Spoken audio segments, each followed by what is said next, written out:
it's Adam here. I'm meeting with Cherice with Lovely Luz. Cherice, tell me a little bit about yourself. I'm Cherice. I'm born and raised in Pullman, Washington. I've pretty much lived here almost my whole life. I moved to Encinitas, California for about 15 years and then decided I wanted to come back home and met my husband about 10 years ago. Well, I've known him since he was 15. We got married and we had a porta potty at our wedding because we got married at a friend's property, and he and I were both not stoked about making our grandparents go in a porta potty, Yeah. or myself included. So I had gone to a wedding show and seen one of these there, Privy Chambers. They're kind of from this area. I don't know if they're a franchisor. And we were super impressed by the business. We had been considering doing like the mobile bar whole thing, but after COVID happened, we kind of noticed they were kind of blowing up. It was kind of becoming a really popular thing. So we're like, maybe we don't want to go that way. And there was no competition really in this area. So we kind of entertained the idea, reached out to a couple manufacturers, and that's kind of what spun the whole idea of starting the Lovely Luz, which is named after our dog Lula. Thus the ears. I wanted to get into that. Let's move a little bit over here because I love the logo. This is our original one. Perfect. And then these two we just got. So the logo stands out so much. The one thing that I noticed when I was looking at your business was the logo. Yeah. So thank you. A lot of people use a lot of AI, ChatGPT. They do a lot of different things to come up with a relatively generic logo. So when I saw yours, I fell in love with it because it really stands out. Then looking at the Instagram, I see your dog there. So I was like, I see where the inspiration comes from. So is that exactly where all this comes from? So we had hired somebody to do the branding for our trailer when we purchased it, and he came back with all the AI stuff, and I was like not impressed. I was like, this is not what we're going for. We wanted to be unique and different, and so I was just kind of entertain the idea. We'd gone back and forth. I was like, I'm just not impressed. I'm not impressed. So I sat down, and my husband's a bit of an artist, and we found a picture of our dog, and I just outlined her ears because she's got this little flop over here, and I was like, this is it. It like spoke to me immediately, this outline. So I sent it to the guy. He's like, oh, thanks for doing my job for me. And he found the font, which we absolutely love. I love the font. And that's kind of where it spun from. So if you see any pictures of our pit, she's got the one ear up and the one flop over, which I can have her come out too. She's super awesome. So absolutely. Let's do that at the end. Yes, perfect. Yeah. That'll be perfect. So I know we did kind of go right in. I know you gave a little bit of your backstory before getting into the business, and then we started talking about the logo. Yes. So what I kind of want to dive into next is that there are different manufacturers I noticed here. Right. You said that this is your first trailer that you got. This is a satellite trailer. Correct. I personally love satellite trailers. Same. I always tell people, because I have an Optimus Industries, I always tell people if Optimus Industries didn't exist, I'd go with the satellite trailer. I think theirs are very similar, just from the outside. They're very similar to Optimus Industries. But then also I noticed you have other trailers here. I'm going to take a guess. Is this Montado? This is Comforts of Home. Comforts of Home. Okay. I'm gonna take that part out. Yeah. I don't want to look down like that, because I swear Montado, they have like gray exterior like this. But okay, so I could tell you the whole story behind that. That's exactly what I want to know. So you have the satellite, you have the Comforts of Home right here. Tell me what made you go with a satellite trailer, at least for your first trailer? So I did quite a bit of research and contacted quite a few different manufacturers. Notice that they're all kind of in the same area. Yeah. Nothing's local, right? Nothing. It's always going to require some sort of transportation required. So I just started reaching out. There's another septic company in the area. They're called Brad Septic, but they only work with plastics. They don't do any luxury. They recommended Satellite to us, and because they've bought their plastics from them in the past. So I contacted them. They contacted me back right away. John is who we worked with at Satellite. He was the first to contact me back. The best customer service. He was always checking in, answering questions, and we didn't get that customer service from many of the other companies. So that's why we went with Satellite. We were super happy with them, the super high quality of their trailers. The reason that we switched to the Comforts of Home is we actually bought out another local business in the area. So we were going to purchase another one of these at the end of last year, but because he was selling these, it made the most sense financially to purchase from him. And then we have a pump truck as well. So Otherwise, we would have stayed with satellite. Nothing against comforts of home. That's just what we knew and what we were familiar with. So, yeah, and we have no complaints against them. So. That's awesome. I've heard of my my business partner Sadie. Yeah. Her and I run Restroom Trailer Pro together. She actually got her other 2 trailers or another trailer from buying out someone else who was getting out of the business. Gotcha. So I understand that. That makes sense. I think in her case, she actually ended up sticking with the same manufacturer. She got lucky, that person leaving the business. We were hoping, because we wanted them to all stay white. We had considered wrapping them, keeping them all white, but the cost of doing so, and we weren't sure of the quality and how well it would look, we just decided to keep them silver, you know. I think the logo still pops, and that was a big deal for us. So this one hasn't been fully branded yet, so that's why. This one will be fully branded hopefully in another couple of weeks, but we've only had them for about a month and a half. So okay, yeah. So I don't think, I mean, maybe I missed it, but did you say when you guys had started the business and got your first trailer? So we got our first trailer in October of 2024, and then in the spring of 2026, we purchased these 2 trailers and a pump truck. Dang. Yeah. So when you bought that business, it came with a septic pump truck as well. Yes, amazing. How has that been? Because before, I'm assuming you were dumping this manually. Right. We were actually the guy that we purchased the pump truck from. Oh. He was coming and pumping it out for us. We had reached out to Brad Septic to do their pumping for us. They were charging us a very high. Was it like $300 or $400? It was about $300. I'm trying to say it in the nicest way possible because we love their business, but they were taking almost over a third of our profit for 5 to 10 minutes of work. So we were like, there has to be another way. And thankfully, John, who owned the trailer business that we purchased from, he was like, hey, I live locally. I'll come. Gave us a very reasonable price. So it worked out really well for all of us. Okay. Yeah. So that's nice. So you were paying. How many times would you say you had paid? Again, we don't have to really at this point. Oh, that's fine. That's the one thing is that's what's pushed us away from having to have a septic pumping truck come out and empty our waste is the cost. The nice thing is that we kind of have a good relationship with someone who has a truck, so he only charges us $125. Yeah, that's about what we were paying as well. But I've heard generally they charge $300 to $400, which is why I always tell owners, like, you should learn how to dump it yourself. Absolutely. Yeah, have you guys had to dump it yourself? So when we first purchased it, we were taking it to the rest area and very quickly found out that is not okay, not allowed. What ended up happening? Nothing. We just had somebody tell us, word of mouth. Nothing legally happened, but we were told by somebody who worked for the city of Battleground that we probably shouldn't do that because it's not used for commercial. And I did tell him, I said, the first few events that we had were family because we were testing out the trailer, so we were okay. And then we contacted Brad's, and we used them a couple times. And I was like, "This is just killing me because we're not going to make a profit if we're giving a third of our profits to you, you know." So then John actually called me and says, hey, do you want me to come pump out your trailers? I'll charge you, the $100 or whatever, and I'll dump it for you. So that's kind of how we got the ball rolling. And then we're like, okay, now we can consider getting more because we're putting more money in our bank to be able to afford more trailers, So, and then he reached out anyways and was like, hey, I'm selling my business. You want it? What was the reason that the Restroom trailer owner who owned these before you did, what was the reason for them getting out? He's moving. So he sold his property and he's moving. That's the only reason. That's the only reason? Yeah. So now that you have 3 trailers and you've been in the game for coming up on 2 years now, do you see yourself, when do you see yourself getting another trailer?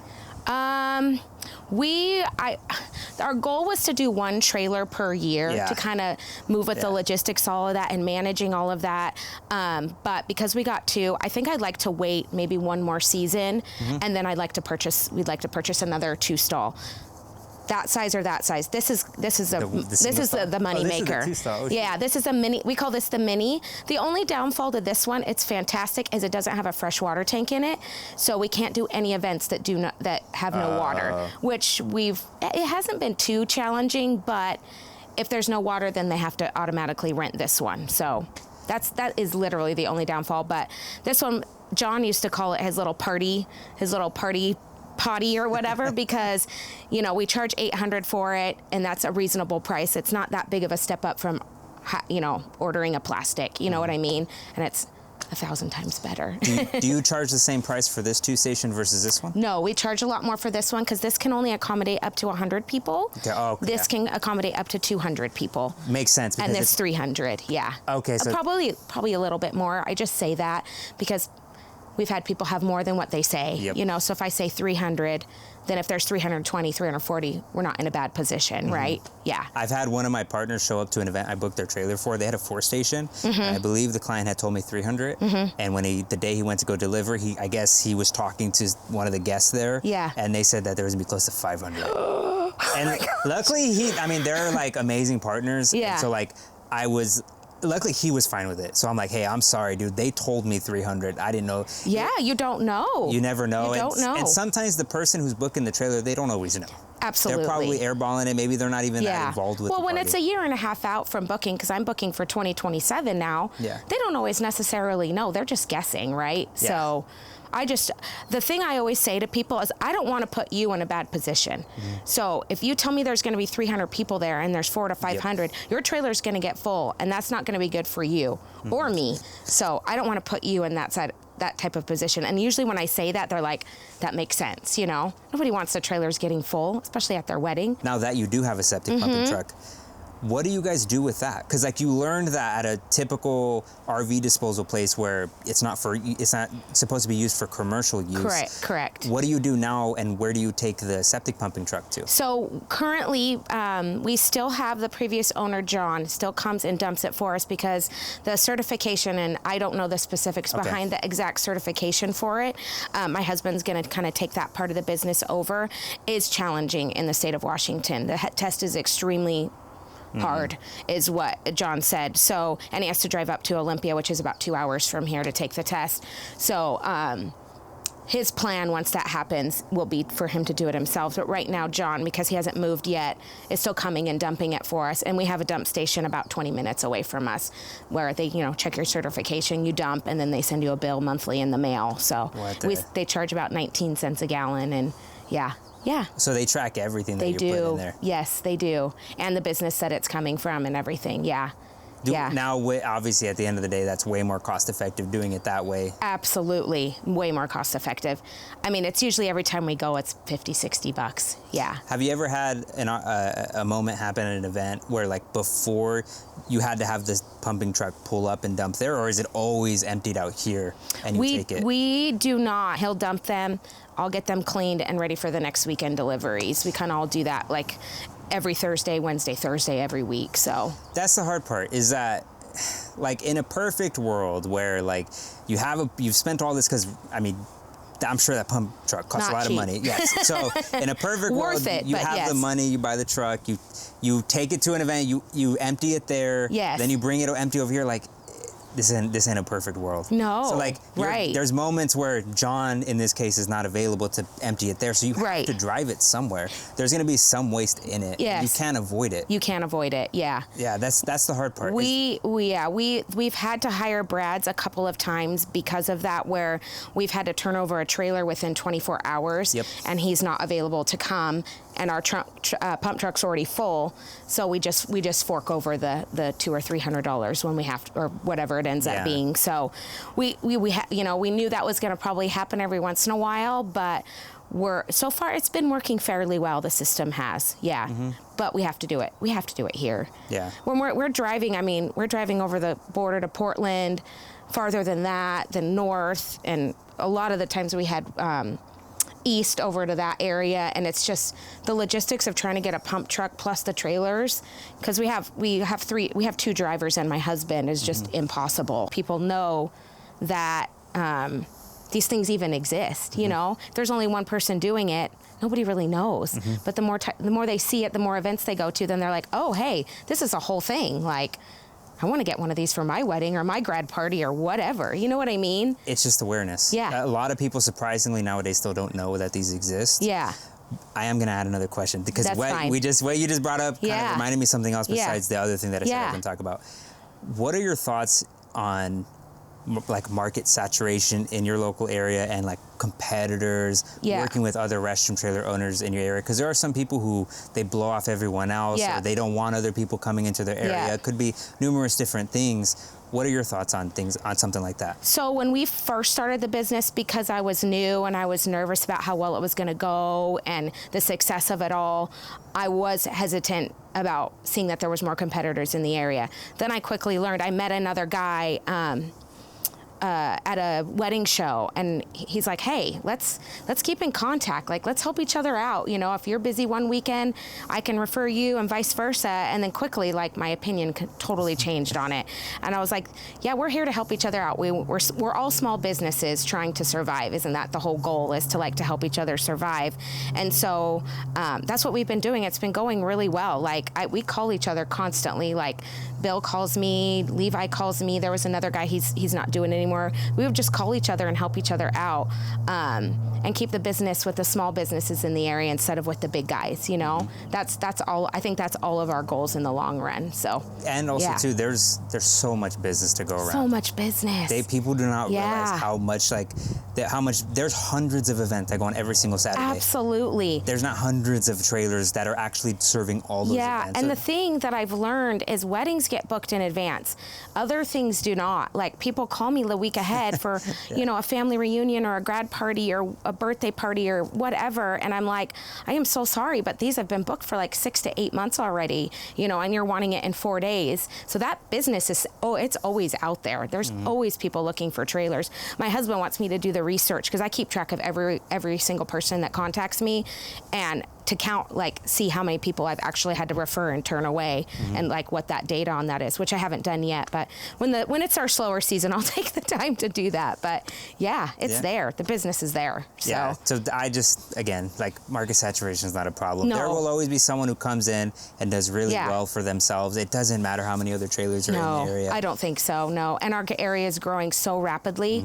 Like, it's insane up here in this area that I'm not worried about it. So more wedding venues popping up, more more complexes. It's fine. Everything. The last thing I wanted to ask you is, there's people at home that are watching this video on TikTok, Instagram, Facebook, YouTube, you name it, and they've been seeing the business for a while. Could be 3 months, 6 months, 1 year already. They know they want to get into the business, and they've looked at prices for the trailers. They know what they want. They know what they want to do, but they just haven't started yet. What would your advice be to someone like that who hasn't got into the business? They've been looking into it and they want to get started, but they don't know what to do next. Right. So I definitely went through all that, as I'm sure everybody else has. I was super scared, super nervous. My husband and I, we ended up selling our home, and we had some money, and we were like trying to figure out what to do. And we met with our financial advisor and kind of told him about this whole idea. And he's like, and I was so nervous, and he's like, just do it. Like, just do it. You are not going to regret it.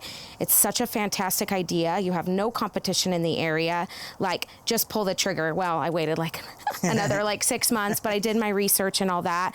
And I was like, you just have to sit down and make a business plan. And there's so many easy ways of doing that with ChatGPT now. I just said, give me a business plan for a restroom trailer business. And I just started with step 1, and we got the trailer, and I just took it. We got it in October, and our first rental wasn't until I think March of the next year. So it took some time getting the bookings going, and which is it is with any business. The trailer ready to go, a familiarity of how to set everything up and take everything down. But don't put a lot of pressure on yourself. Like, this business is it can be very successful with, I wouldn't say minimal effort. I think you have to put the effort in to make it successful, but it's so valuing for me. I find so much value in it. I mean, we get to go to people's weddings and be a part of such an important part of their day. So it's worth it. All right. Thank you, Cherice. Yeah, you're welcome. Thank you.